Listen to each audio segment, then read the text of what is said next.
Good day, and welcome to the Centene Corporation First Quarter 2023 Earnings Conference Call.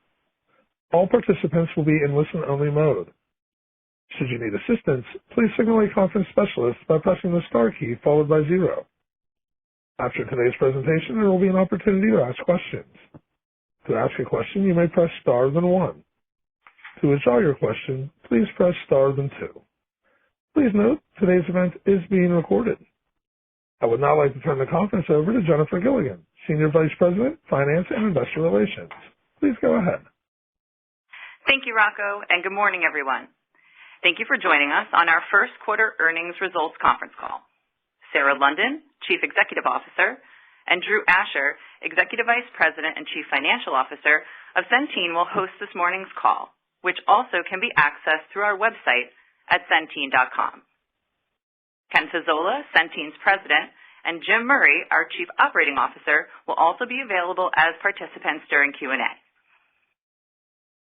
Any remarks that Centene may make about future expectations, plans, and prospects constitute forward-looking statements for the purpose of the Safe Harbor provision under the Private Securities Litigation Reform Act of 1995. Actual results may differ materially from those indicated by those forward-looking statements as a result of various important factors, including those discussed in Centene's most recent Form 10-K filed on February 21st, 2023, and other public SEC filings. Centene anticipates that subsequent events and developments may cause its estimates to change. While the company may elect to update these forward-looking statements at some point in the future, we specifically disclaim any obligation to do so. The call will also refer to certain non-GAAP measures. A reconciliation of these measures with the most directly comparable GAAP measures can be found in our first quarter 2023 press release, which is available on the company's website under the Investors section. The company is unable to provide a reconciliation of certain 2024 measures to the corresponding GAAP measures without unreasonable effort due to the difficulty of predicting the timing and amounts of various items within a reasonable range. With that, I would like to turn the call over to our CEO, Sarah London. Sarah? Thank you, Jen.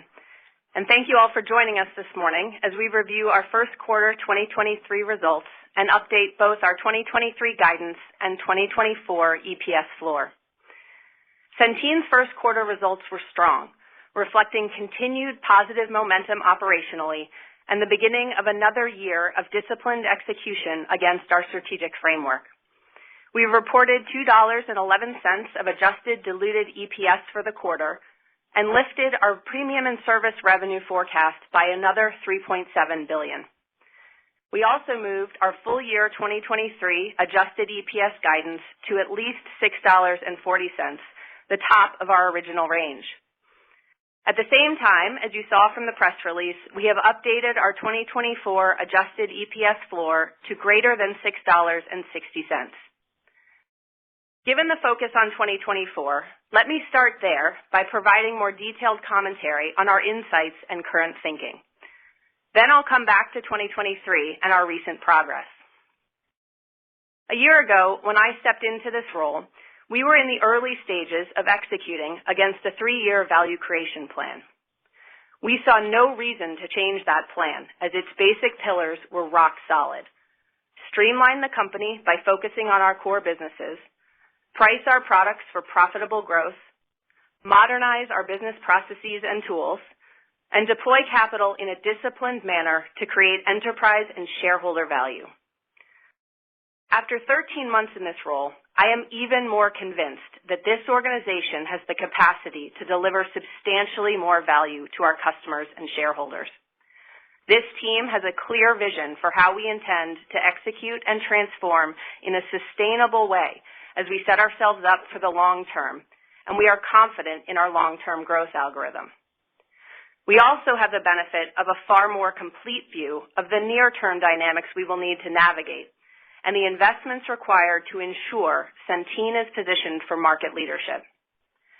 That combined insight is the underpinning of our revised 2024 earnings floor. I'll outline the major drivers of our decision, and Drew will walk through the numbers and mechanics in more detail. The first and most significant driver is Medicaid redeterminations.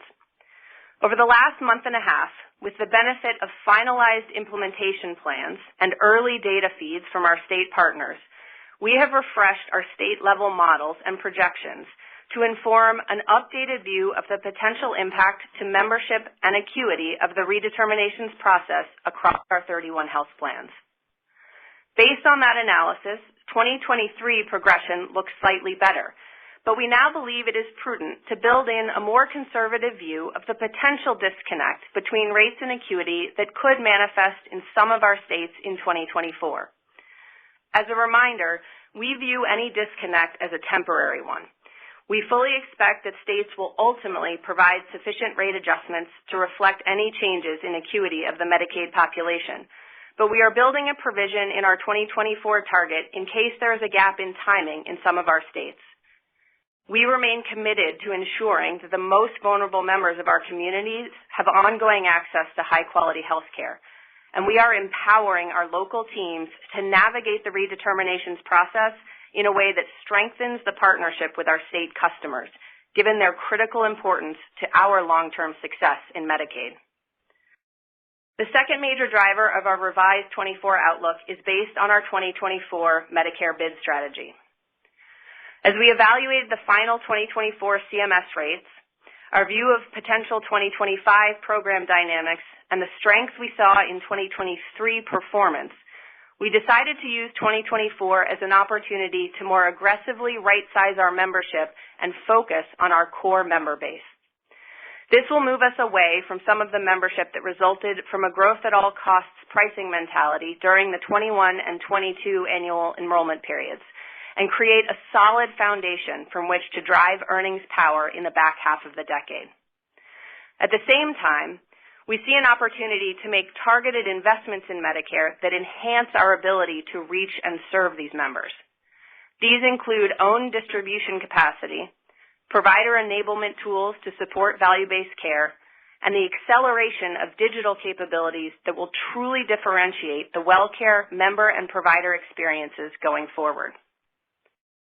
Given the fundamental impact this strategy will have on member mix, as well as the changes CMS recently announced to the STARS program, we are also resetting our multi-year quality target, given that we will be managing members who are naturally more complex from a quality standpoint. Our focus over the next few years will be to maximize contracts that reach the 3.5-star threshold and to begin laying the groundwork for the Health Equity Index adjustment that CMS will measure starting in 2024 and 2025. Drew will walk through the mechanics, but given our target populations, we believe a near-term focus on maximizing 3.5-star plus results, when combined with an adjustment from the Health Equity Index when implemented, will most efficiently provide both the long-term quality profile and the economics necessary for WellCare to be competitive in our segment. For the upcoming October results, we are trending pre-caps between 14 and 18% membership in 4-star plans, but we have one large contract on the bubble that represents 10% of our members. For those still watching that metric, we are conservatively assuming the downside scenario and therefore expect minimal 4-star progression year over year, but we expect to see solid overall contract improvement reflecting the operational progress we have made, and we have baked a conservative view of these results into our overall assumptions.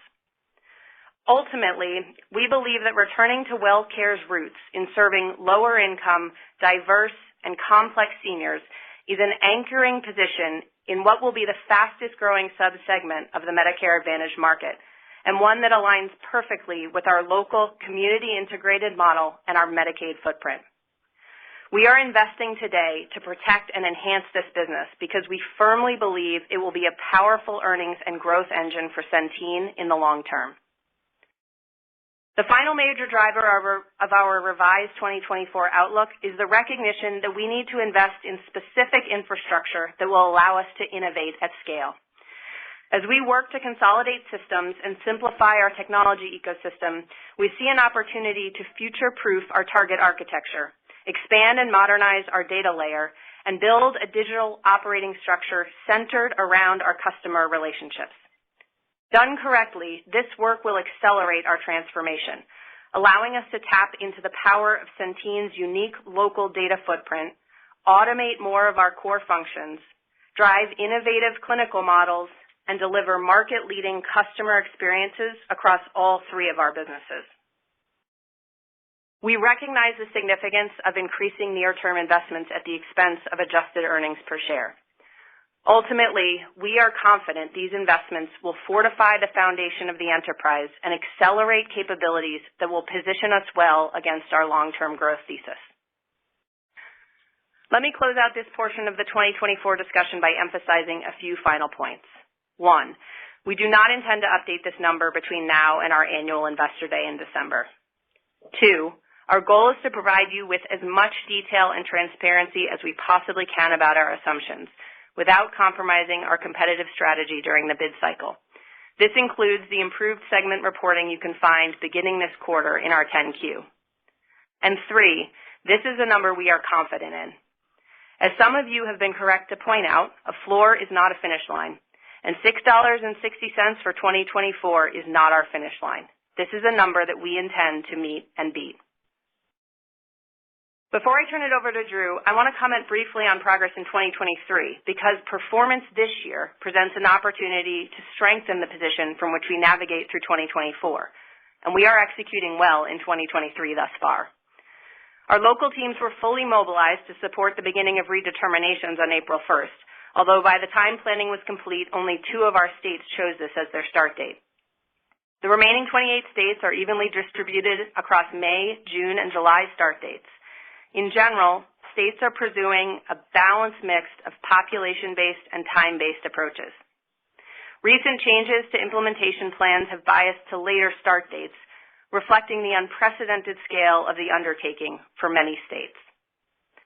Our focus from the beginning has been maximizing coverage continuity, both for Medicaid eligible and for Marketplace potential members, and we are executing well against that goal.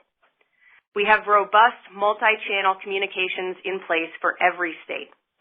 In states where we have already commenced with early member communications, we are seeing positive early indicators, including low opt-out rates for text messages and higher engagement than normal in outbound live call campaigns.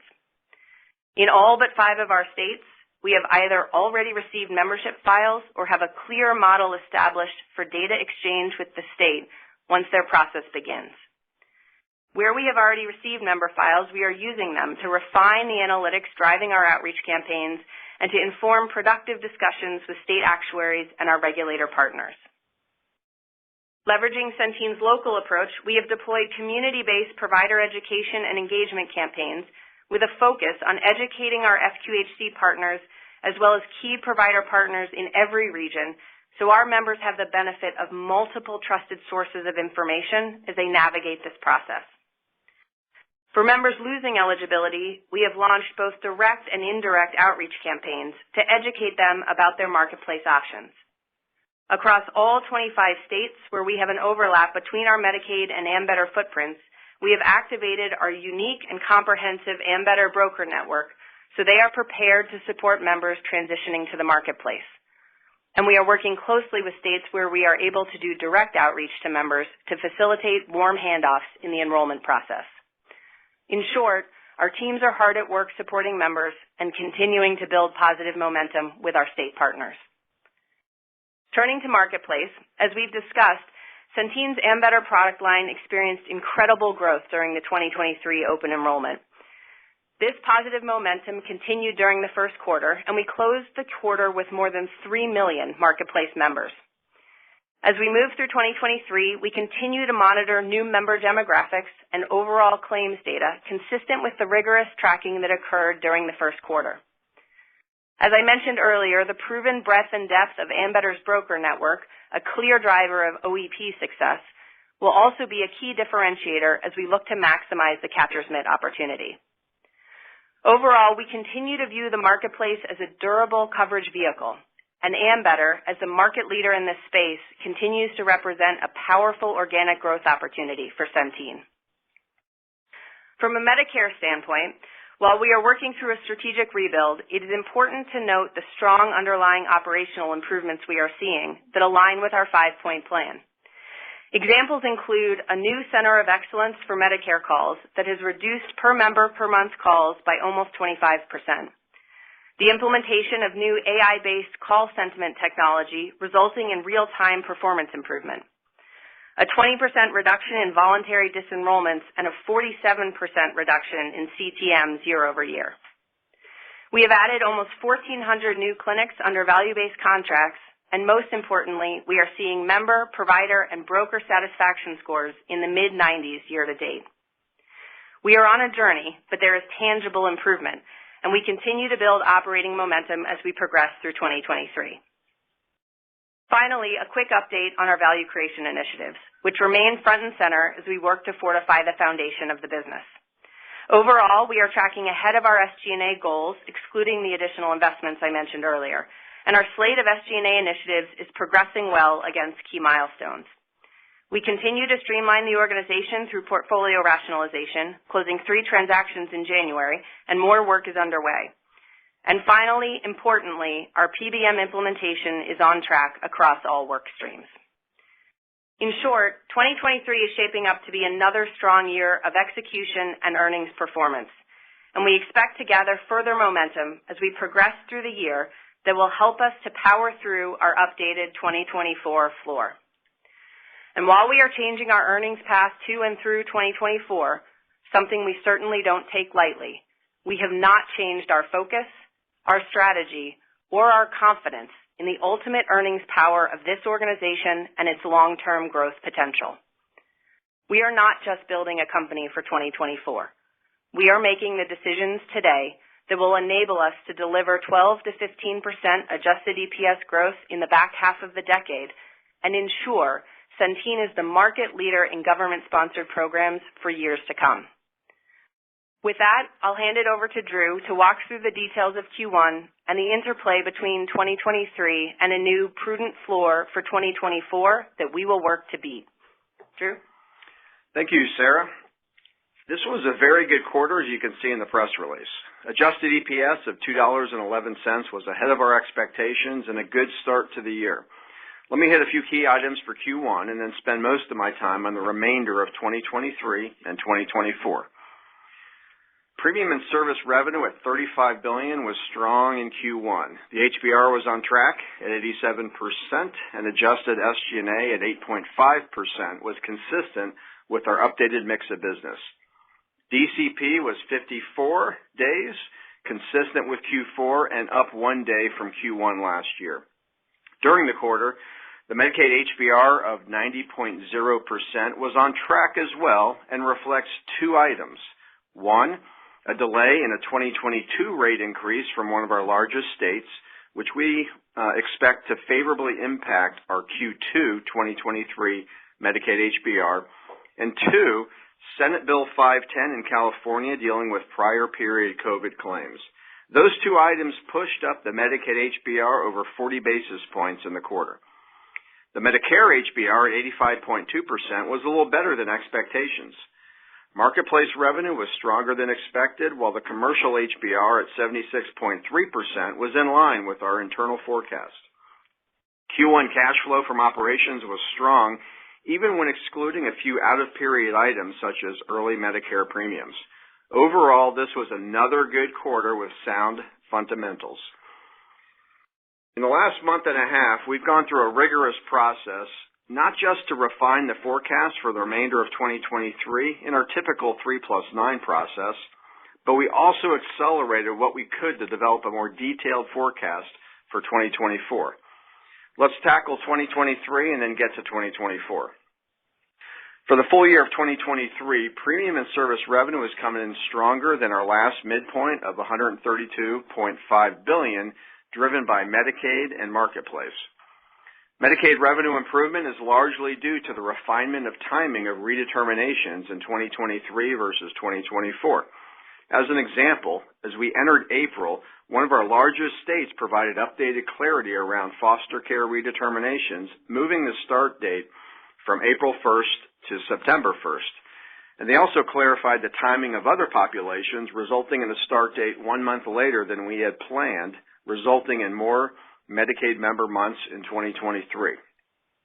In Marketplace, We are very pleased to be leveraging our number one market position to not only seize market growth, but also increase market share. We finished the open enrollment period strong, and that carried into the special enrollment period, or SEP, with 3.1 million members at quarter end. We expect to continue to grow the rest of the year. To draw a distinction, the 2021 SEP during COVID was wide open for all eligibles and had pent-up demand with a different acuity profile than the SEP enrollees in 2022 or today.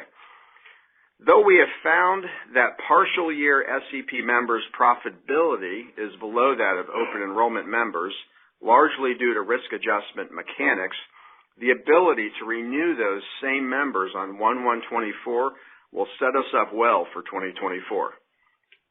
Consistent with what we shared on the Q4 earnings call, the demographic data, including subsidy eligibility and product mix, continues to look encouraging.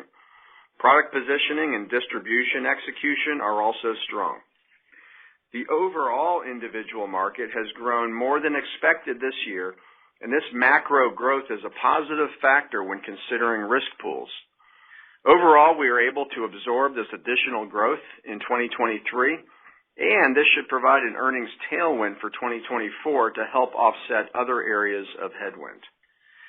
We are lifting the 2023 consolidated premium and service revenue another $3.7 billion to a midpoint of approximately $136 billion, driven by Medicaid and Marketplace. Our revised 2023 HBR reflects an overall 10 basis point improvement to a range of 87.1 to 87.7%. This is driven by a few net items. First of all, there's a slight shift in mix due to growth in Marketplace, which has a structurally lower HBR. And as we'll talk about in a minute, we now expect a 10 basis point improvement in Medicaid in 2023 versus previous guidance. A revised HBR also reflects a specific nuance for Medicare. I mentioned on the February earnings call that we expect to lose money in Medicare Advantage in 2024. Based upon our latest underwriting estimates, we have reflected in 2023 guidance an approximate $200 million premium deficiency reserve, or PDR, which we would expect to record in the fourth quarter of 2023. Other than that, our fundamental HBR is good in Q1 and on track for 2023. This PDR will be refined as we finalize bids and get further into 2023. To be clear, we are absorbing this Medicare premium deficiency reserve into our revised 2023 HBR and adjusted EPS guidance, demonstrating the current strength of the business.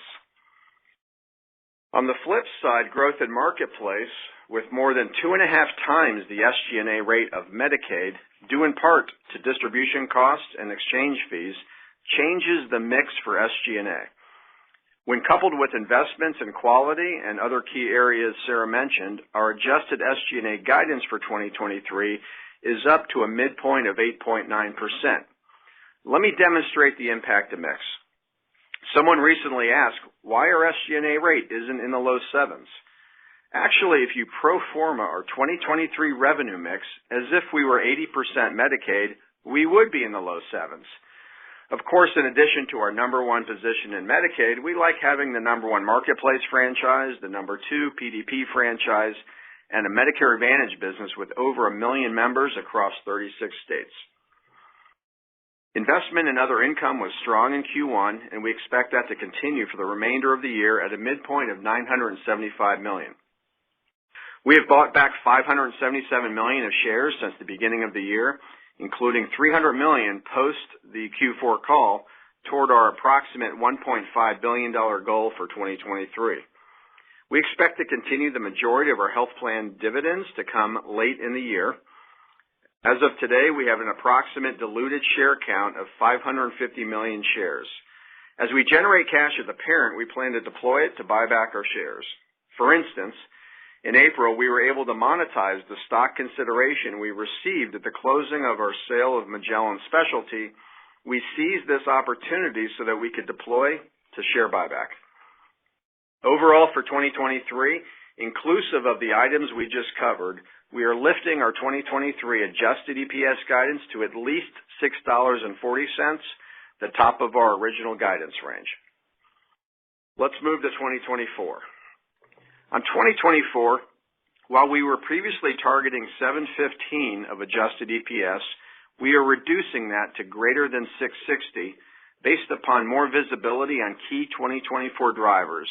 While we are determined to do better than $6.60, based upon what we know today, we believe this is a prudent target for our 2024 earnings, and we believe this is the right jump-off point to apply our long-term growth algorithm, CAGR, of 12 to 15% for the back half of the decade, consistent with what we shared with you at December Investor Day. Let me outline our approach and key assumptions to this revised 2024 target, starting with Medicaid. The first redeterminations just started April 1st, but what has transpired over the past month and a half has enabled us to gain more clarity on each state's process in terms of timing and approach to the sequencing of populations. As Sarah mentioned, we have also been able to refine acuity projections, state by state, subpopulation by subpopulation, as well as anticipated degree and timing of projected rate actions. Acuity projections in many cases are based upon specific data from the state and their actuaries.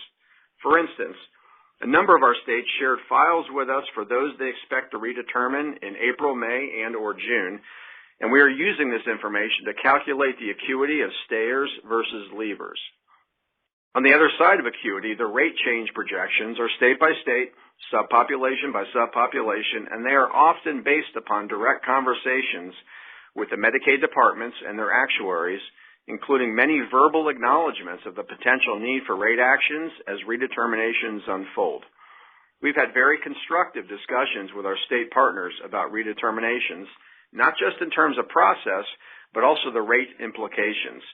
We have also thought about the RFP cycle as we forecast the timing of future rate actions.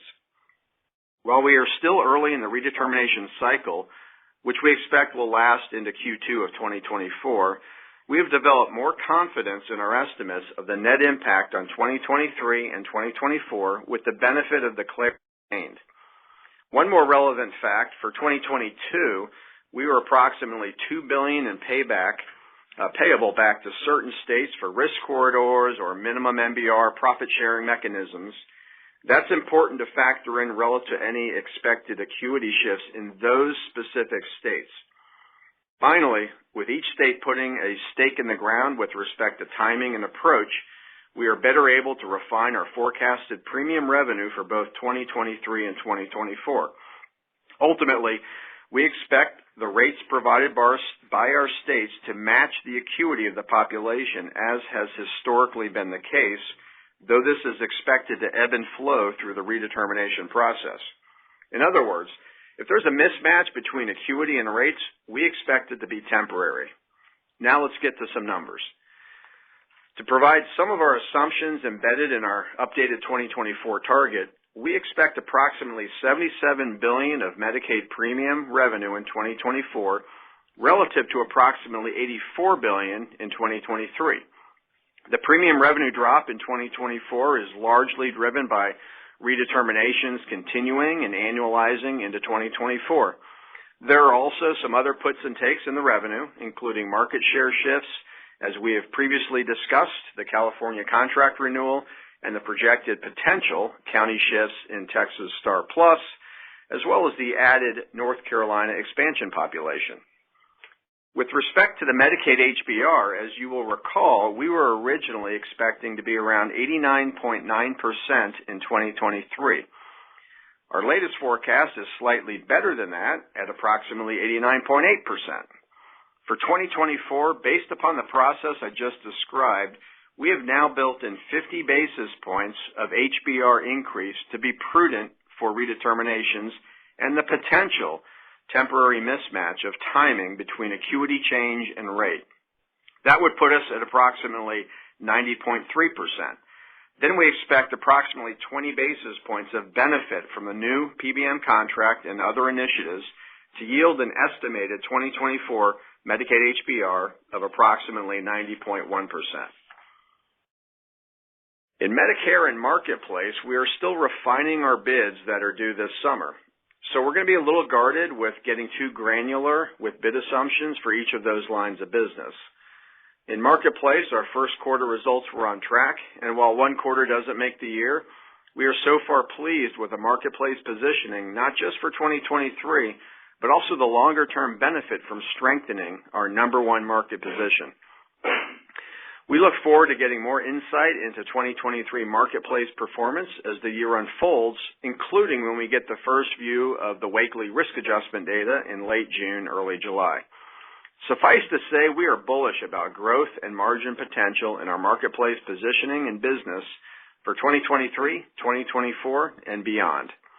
And more importantly, the chassis for seizing individual market opportunities ahead.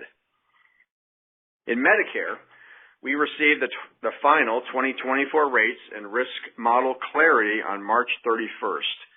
The 2024 final rate was less negative for us by approximately 1.25% relative to the advance notice, but still an inadequate rate relative to trend. Some of the final rate change will accrue to our provider partners, and some we will work into our bids. We continue to forecast a pre-tax loss in 2024, which is embedded in our revised 2024 target, inclusive of the 2024 amortization of the PDR we expect to record in 2023. As we indicated on the Q4 2022 call, underperformance in Medicare growth and earnings is a temporary dynamic, which we will, while we balance the preservation of a base of membership with trough 2024 STARS revenue and expectations of improvement in STARS scores now geared towards our low-income and dual strategy Sarah described. While it's widely known that moving from 3.5 to 4 stars comes with, on average, 5% more revenue, there's also a meaningful economic benefit of moving from 3 to 3.5 stars that averages the equivalent of 3 to 6% depending on the contract. Given we have approximately 80% of our current membership in contracts below 3.5 stars from last October's scoring, our focus now is to first maximize 3.5, especially as our membership will be shifting and tilting more towards low income and D-SNP in 2024 and beyond. So while you might consider our Medicare business as temporarily under construction for 2024, we believe Medicare Advantage will be a margin expansion and growth driver for the back half of the decade. Once again, we haven't yet submitted bids for these products, so for external consumption, we're going to combine the Medicare and commercial 2024 forecasted revenue for this discussion. Together, we expect approximately $46 billion of premium revenue from Medicare and commercial segments in 2023 and $45 billion in 2024. Directionally, we expect to grow Marketplace throughout the rest of 23 and into 2024.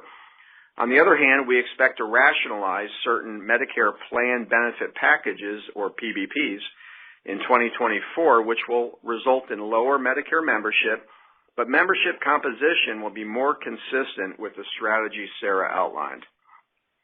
When we add our other businesses, which represent approximately $6 billion in premium and service revenue, subject to additional divestitures, we expect total premium and service revenue midpoints of approximately $128 billion in 2024 compared to about $136 billion in 2023. We will issue formal 2024 guidance with a full table of details later in the year, but we thought it would be helpful to review some of the underlying assumptions that we believe support an adjusted EPS target of greater than $6.60. By powering through 2024 Medicare challenges and getting to the other side of redeterminations, this company will be stronger to seize the opportunities in the back half of the decade. Finally, while we are disappointed that we are lowering our outlook, this revised 2024 target reflects our updated view informed by an accelerated 2024 forecast process and recent insights in Medicaid, Marketplace, and Medicare. And it is a target we have confidence in delivering. This perspective also gives us the flexibility to make the right decisions for 2025 and beyond. We will do our best to exceed $6.60 in 2024 without sacrificing anything for 2025 and beyond. Operator, let's go to Q&A. Thank you. If you'd like to ask a question, please press star then 1.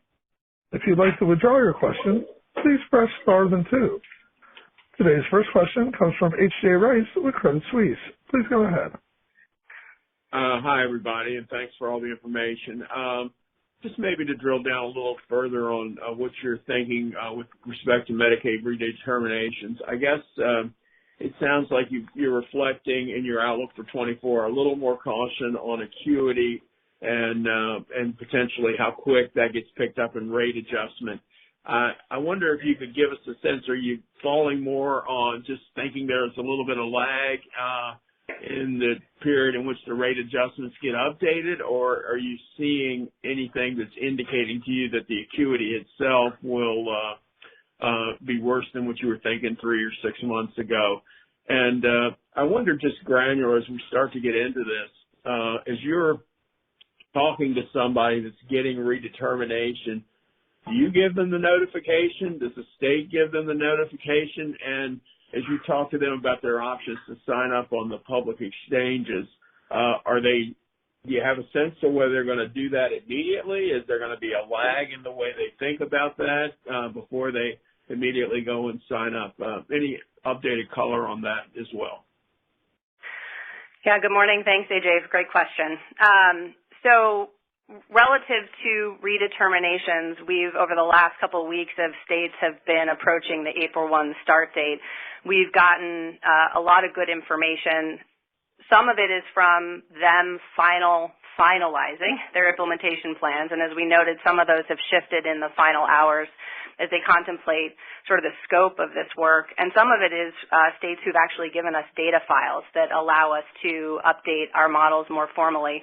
We have used that to refresh a really comprehensive multivariate model that we have across 31 states that takes into account all of the different dimensions that Drew talked about and allows us to project where membership shifts may happen and where acuity shifts may disconnect.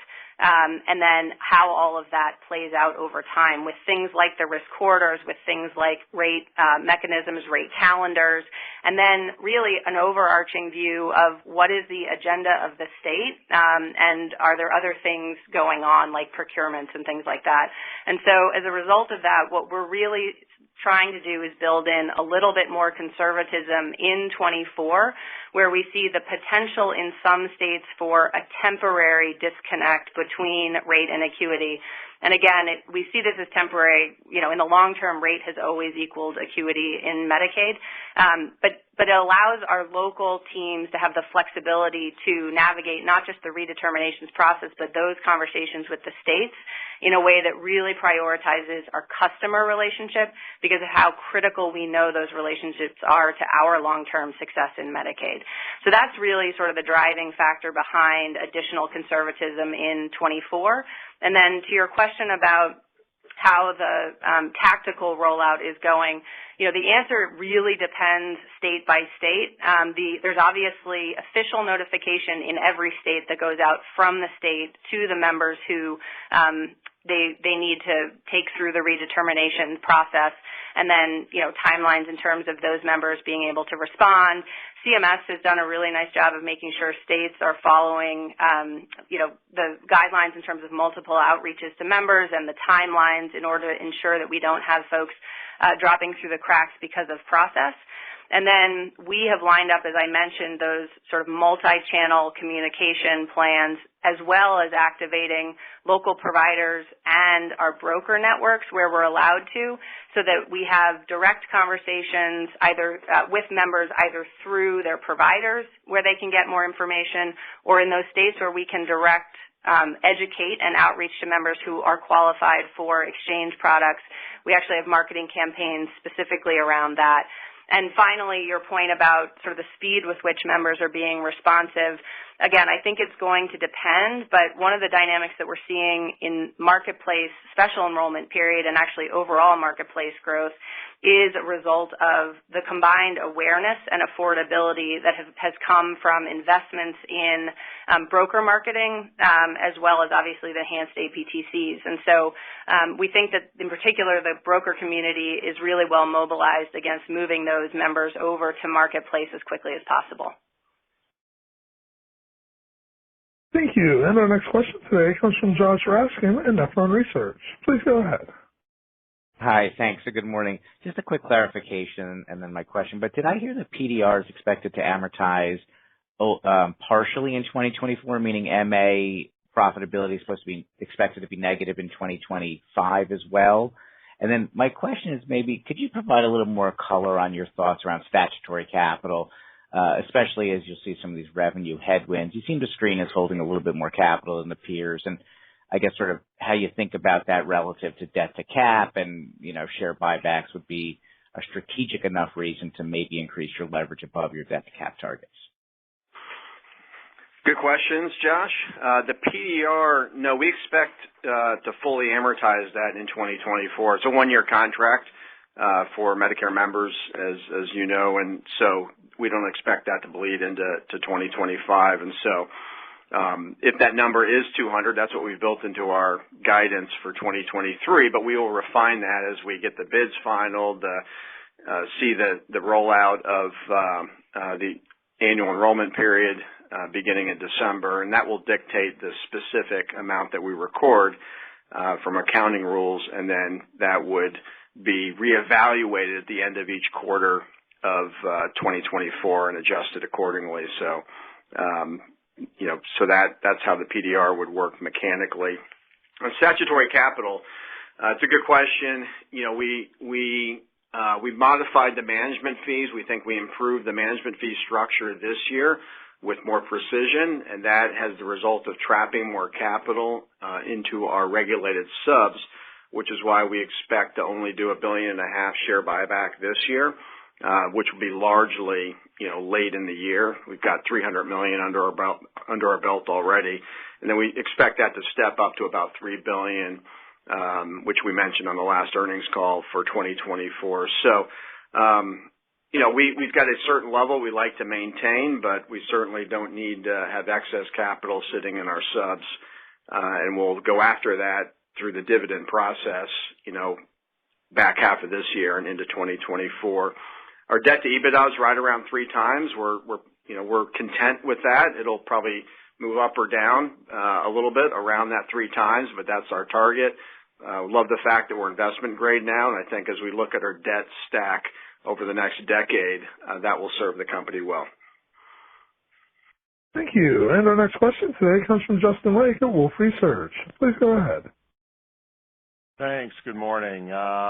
First, a quick follow-up on AJ's question. Drew, is there any way you can delineate for us, the impact of redeterminations on the risk pool versus what you expect to make up on pricing? Meaning, maybe you could tell us if states kind of pushed off pricing completely for a year, how much of a negative impact do you now think just changes in the risk pool would have on your MLR for 2024? And then my question's on Medicare Advantage. One, do you still expect to lose money in Medicare Advantage despite the $200 million PDR? Meaning X the PDR, are you still losing money in 2024? And if so, maybe how much? And then, appreciate the color on the stars at 4 stars for 2024. But as you said, 3.5 stars is really important as a first step.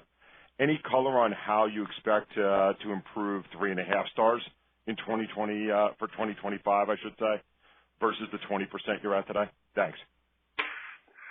All right, a multi 3-part question there on redeterminations. Some of the mechanics on that. So when we went through that process, as Sarah described, of really looking at subpopulation by subpopulation, looking at the data that we had, what was shared by the state actuaries, you're triangulating a bunch of data points, and now we're starting to get data, which is great. We concluded that it would be prudent to have a provision of 50 basis points for the timing mismatch. And we do believe it's merely a timing mismatch in 2024. And so as you heard in my script, we're doing about 10 basis points better than we expected to for 2023. And we previously had 10 basis points of degradation built into our modeling. So we needed an additional 30. And so that's what's embedded. That's part of the driver of the 55-cent drop for 2024, earnings, adjusted earnings target. The second question you had was on Medicare. I'll answer the financial question and then pass it to Sarah and Jim Murray here on more color on Medicare and stars and whatnot. But yes, we expect to lose money despite the amortization of the $200 million into 2024. So we're looking at, and we were able to look at a number of things, including how we were performing in 2023 as we're thinking about setting the bids. And obviously getting the final rates was a pretty important factor in that equation. But yes, the Medicare business, we expect to lose more than that amortization of PDR. And then on the stars piece, I do want to be clear that we're obviously not taking our eye off the goal of maximizing 4-star membership, but the previous target of 60% in 4-star over 3 cycles is really no longer relevant for 2 reasons. One is our adjusted 2024 bid strategy and the intentional decision to double down on our core membership, which is inherently more complex from a quality standpoint. And then the second is CMS changed the rules. And so introducing the Health Equity Index adjustment, which we are very supportive of, will actually help account for the management of that complexity over time. But we need to make sure that we invest in the short term around the health equity program in those contracts where that's going to matter in order to have that lift take those contracts to 4-star in the long term. And so in some ways we're sort of slowing down to speed up, and the near-term objective of getting more of those contracts into 3.5-star is really based primarily on operational execution and some of the investments that we talked about around not just HEDIS, but also the customer experience, which will influence CAHPS. But let me let Jim Murray talk a little bit more because he is watching this day to day. Thank you. Hi, Josh. How are you? What we've talked about in the past is we've been a very transactional company as it respects some of what we do in Medicare. And, Sarah has pointed out a number of times around 5 strategic areas of focus in Medicare. And I'll reference some of those as I go through that. And the end goal is to try to create relationships with our members and with our providers. And were we able to do that, I think it's going to have some positive impact on stars, and I'll try to introduce that to you here. There's a lot of things that are going on, and I'm going to be agnostic as it relates to either revenue year 24 or 25 or 26. But Sarah talked earlier about some of what we're doing around the improvement in CTMs. Obviously, we're doing a lot of work here to reach out to our members and try to create a better relationship with them. But one of the 5 areas of focus is rebalancing our distribution channels. There was a significant movement this past year where more of our members came to us with our W-2 and our direct-to-consumer and broker on the street selling channels, which is significantly stronger for us from a lifetime value than some of the other channels we had used in the past. And that's having a significantly positive lift on CTMs. Sarah also mentioned we've really focused on service. We're starting to get back some of the CAHPS survey early returns, and we're seeing that there was a nice lift in the CAP question related to service, and so that ultimately will help us with CAHPS, and we're happy about that. Appeals is another admin measure. We're seeing some good results in 2023 relative to appeals. And our HEDIS scores this year, we're in the final week of chart chase, are improving year over year. But if I were being brutally honest, I would say it was done more with blunt force trauma as opposed to having an elegant infrastructure in place. And that's where Sarah talked earlier about needing to be in more value-based contracts, and we have a team of people who's focused on that, and then creating value-based enablement tools. We need to do a better job with our providers in showing them where we are and where they are relative to the risk-based contracts and the quality that they're delivering so that they can take proactive action to help us with HEDIS scores. And we're in the process of building those tools, and I expect some really good results from that. So I think we're making some nice progress. I think you'll see a nice lift in our 3.5 in October. But, I like to say around here, miles to go before we sleep. Thank you. And ladies and gentlemen, our next question comes from Stephen Baxter, Wells Fargo. Please go ahead. Yeah, hi. Thanks for the question and all the detail. So when we look at Medicaid margins, either industry-wide or state by state, we see margins that are fairly elevated relative to historical norms and by an amount that would exceed, I think, what you're talking about around the 50 basis points cumulative impact you assume, which I think is at least in part thought to be temporary. I'm curious how you respond to that. For example, if industry-level margins went from, say, 3% to 2.5%, and that's still above target margins or what the industry has historically earned, I guess why do you think states would respond to that? Thank you. Well, states, they want a successful program, and they want payers such as Centene to deliver quality and savings, quite frankly, help them manage their budgets as well, especially with the complex populations. And so I went and dug out, going back in time, to get to the essence of your question. What was the HBR for both WellCare and Centene over an extended time period? Meaning, you don't sort of, any year you can have a little bit of a mismatch in trend and rate, but over an extended time. And let me just read you how consistent this has been. WellCare, 2015, 89.8. 16, 89.5, 17, 88.8, 18, 88.9. Centene, 2015, 89.5, 16, 89.8, 17, 89.3, 18, 89.5, really consistent.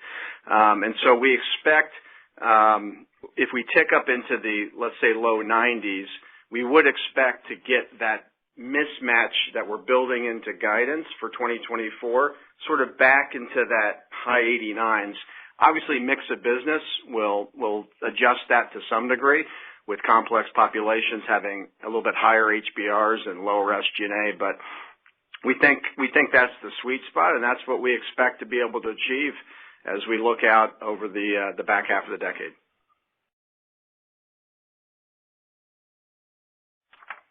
Thank you. And our next question today comes from Nathan Rich at Goldman Sachs. Please go ahead. Great. Thanks for the question. Going back to the Medicare business, Sarah, you had talked about slowing membership growth to focus on your core members.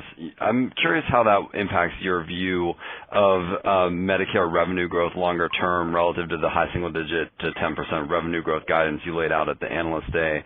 And on margins for that business, can you maybe talk about the investments that you're making in 2024 and how significant those are? And is there any change to the way you're thinking about the longer-term margins for that business? Thank you. Yeah, thanks, Nathan, for the question.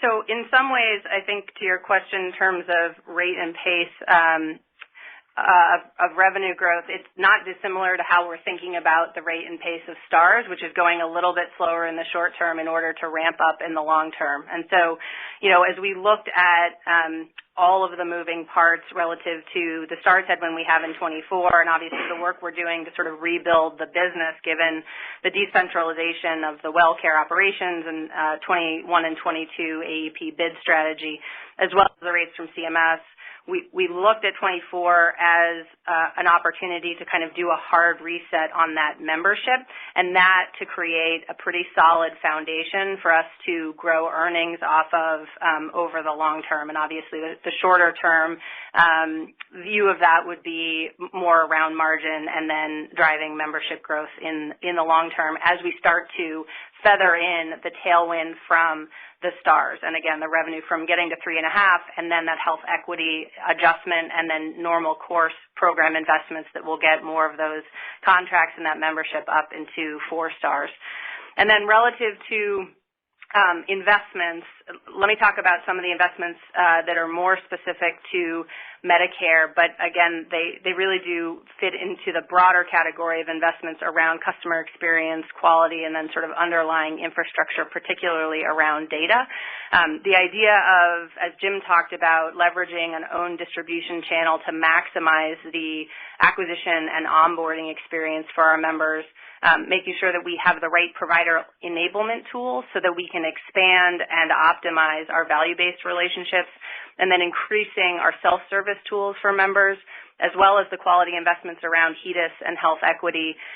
We think those are, there's going to be some upfront investment, obviously, to set up those capabilities, but I think those will also layer into the overall P&L for Medicare. But because each one of those investments is high impact in terms of driving long-term value of customer, driving down the cost to manage a member, that we ultimately think that they won't have an impact on long-term margins, long-term target margins in Medicare.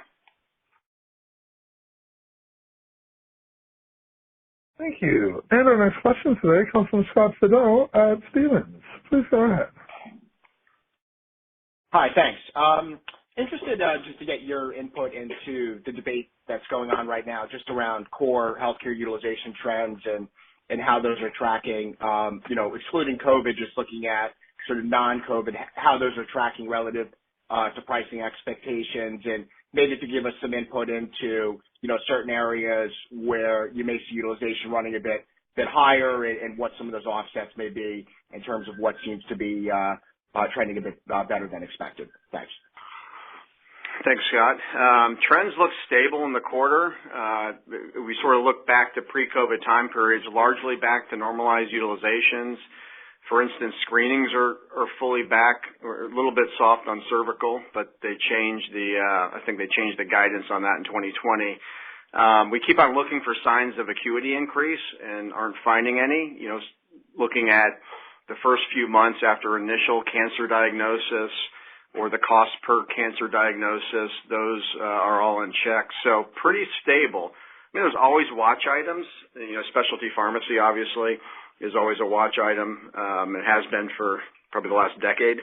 We're watching behavioral health costs. They're up a little bit year over year with some substance abuse, and some of that's the waivers or some of the prior auth rules that were curbs were put in during the COVID era. But really pretty stable trend as we look at the quarter, and a little bit positive, as I mentioned in my script, in Medicare. Some of that was the flu was more heavily weighted Q4 versus Q1, and inpatient is slightly better, probably a Venn diagram with the flu, less inpatient flu, but as a whole is a little bit better than Q1 of last year. Thank you. And ladies and gentlemen, our next question comes from Sarah James at Cantor Fitzgerald. Please go ahead. Thank you. I wanted to understand your updated marketplace assumptions for 24. So you're assuming some of the low acuity falls off on the Medicaid. I'm wondering if you're assuming any of that risk profile evolves in the marketplace as a whole in 24, and then based on some of the recent implementation changes by the state that seem to increasingly favor keeping people insured in some form, what do you have built into your new 2024 revenue guide for the overall marketplace market size? Good morning, Sarah. Thanks for the question. We are still assuming about 200 to 300,000 members in that catcher's mitt opportunity. And as we've rerun all of the assumptions across that multivariate model I mentioned, that hasn't really changed. And again, it's really a result of the waterfall and assumptions about where those members go, with large chunks of those members going to employer-sponsored insurance or into the coverage gap. But I'll let Drew talk a little bit more about what we're building into our assumptions in terms of the acuity impact of those members. Yes, so really pleased with the growth in the overall market, and as we've looked at data historically, as the market grows, the risk pool improves as well. I think the fortification of the enhanced APTCs, the advanced premium tax credits, was really helpful in solidifying this as sort of a market that's going to be strong for many years. So I think that's helped the risk pool. For us specifically, we're growing well beyond the market. Obviously, there was a couple of competitor exits. Those members got dispersed in the free market, and we picked up a fair amount of those. But those came in at our pricing, our clinical programs, our network construct, our products, as if they were new members sort of off the street.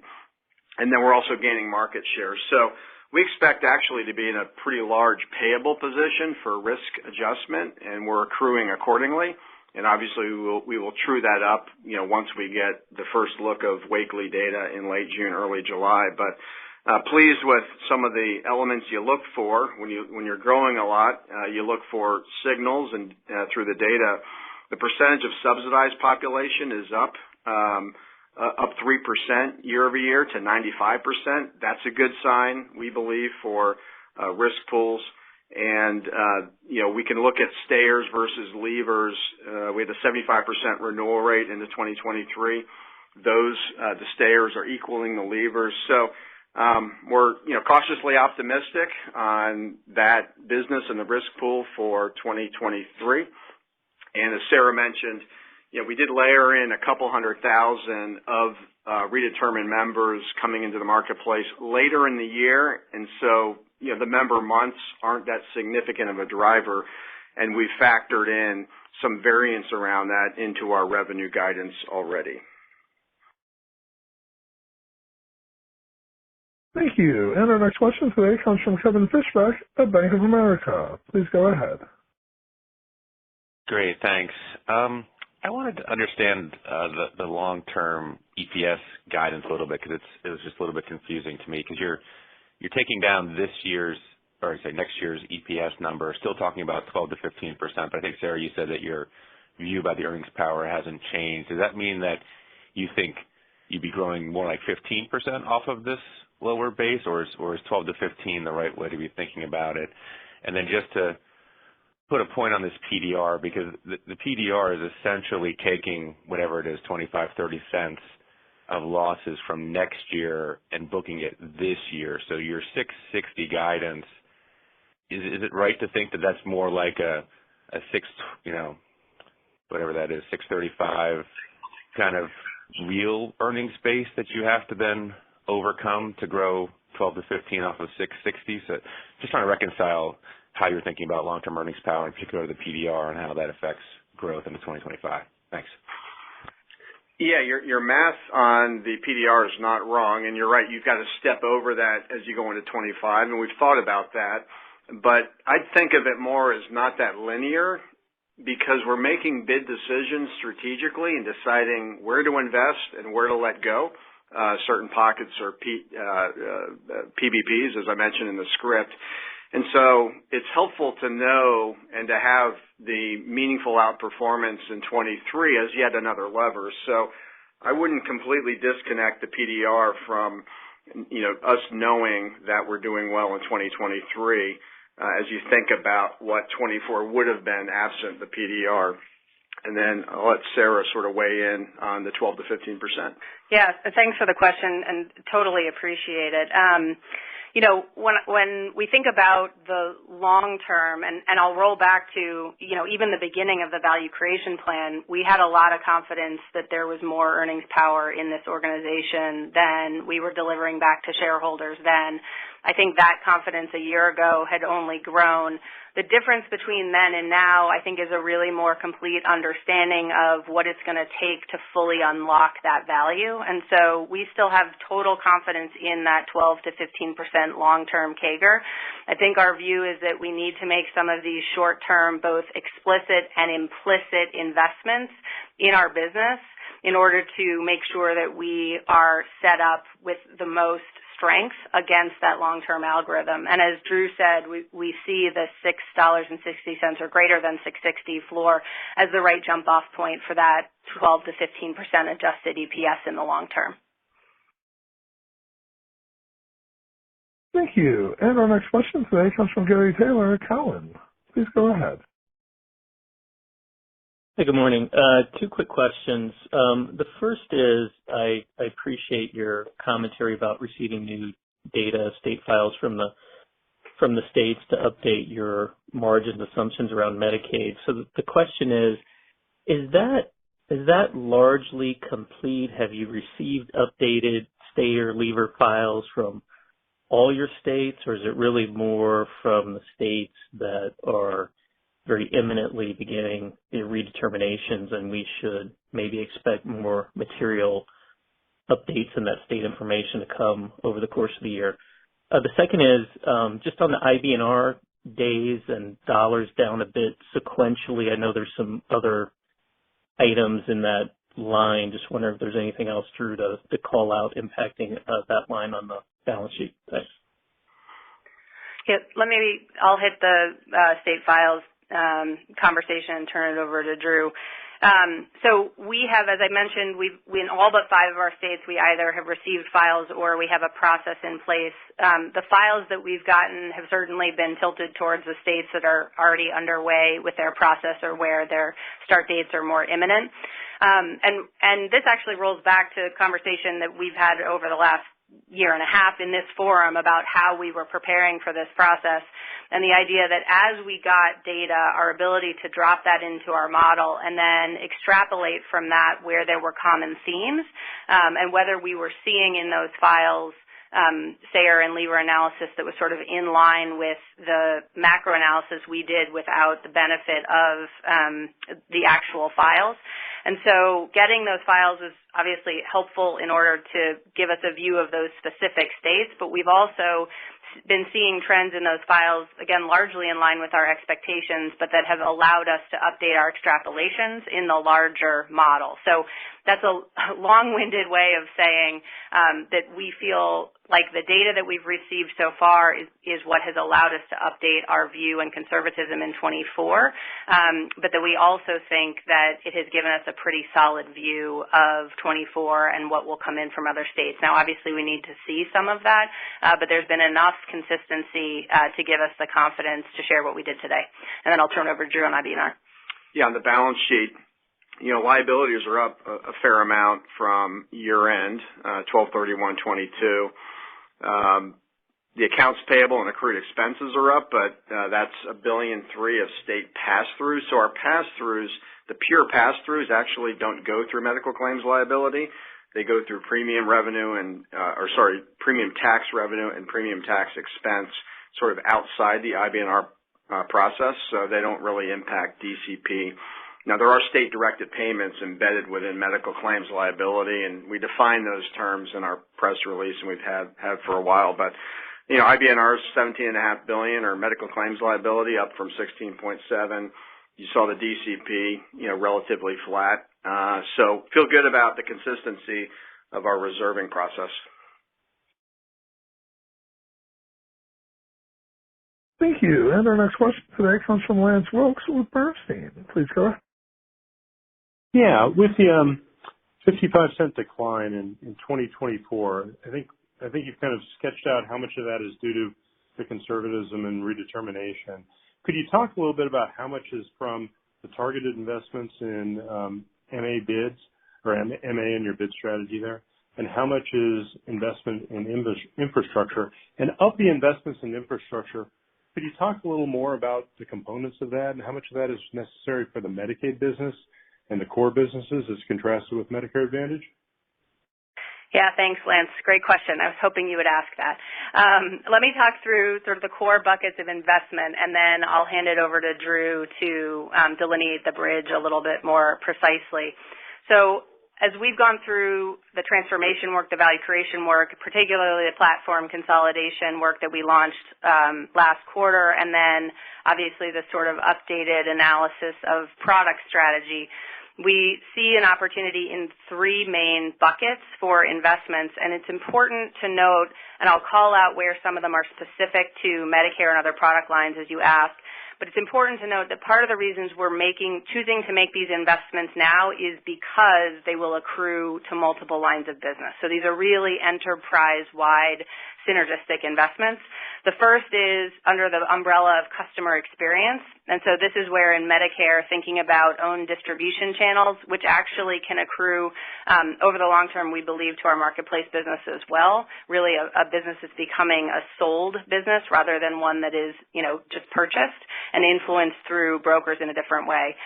Provider enablement tools, which again will help with VBC expansion in Medicare, but also will support the VBC expansion work that we're doing in Medicaid. And then those self-service tools, which we see an opportunity across lines of business to sort of enhance our digital interaction with our members. The second major bucket is quality. And again, this is one where STARS is a piece of this, but the underlying components are really around HEDIS and health equity, which are major components of the quality programs for all three lines of business. So HEDIS is going to become an increasingly important part of STARS based on the new CMS guidance, as are the health equity investments.